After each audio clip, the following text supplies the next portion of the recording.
and this, large structured supply chain has become really cumbersome. And so our relative size is a lot smaller, but because of that, we can move a lot faster. And so it's kind of similar to what I've seen with wedding dress suppliers.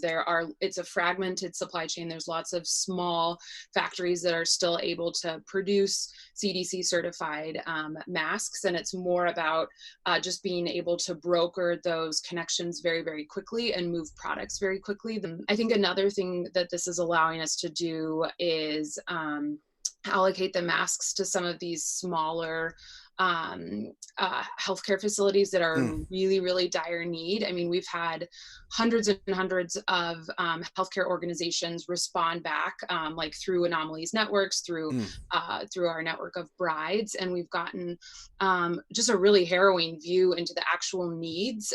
Really like touched by a lot of these stories, but I think there's a big crisis in some of these more rural community hospitals, not for profit, that just don't have the funds to try and take advantage of their existing supply chain to order more and more masks.